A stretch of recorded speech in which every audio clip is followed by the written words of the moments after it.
नवाब मलिक यांना पीएमएलए कोर्टात दिलासा मिळालेला नाहीये। अंडरवर्ल्ड डॉन दाऊद इब्राहिमची दिवंगत बहीण हसीना पारकर हिच्याशी संबंधित मनी लॉन्ड्रिंग प्रकरणामध्ये मुंबई सत्र न्यायालयामध्ये आज सुनावणी पार पडलेली आहे। आरोप निश्चितीची प्रक्रिया पार पडणार आहे। मलिक यांना या प्रकरणी 2022 ला अटक झालेली होती आणि या संदर्भात दुपारी 3 वाजता आरोप निश्चितीची प्रक्रिया देखील पार पडणार आहे। मनी लॉन्ड्रिंग प्रकरणामध्ये कोणताही दिलासा हा मिळालेला नाहीये। आताची सगळ्यात महत्त्वाची बातमी नवाब मलिक यांच्या संदर्भात।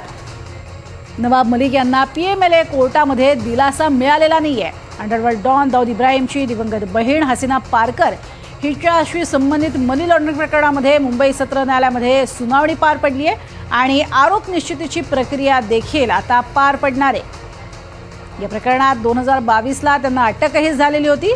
आता जमिनावर ते बाहेर आहेत आणि आज दुपारी 3 वाजता आरोप निश्चिती देखील होणार आहे।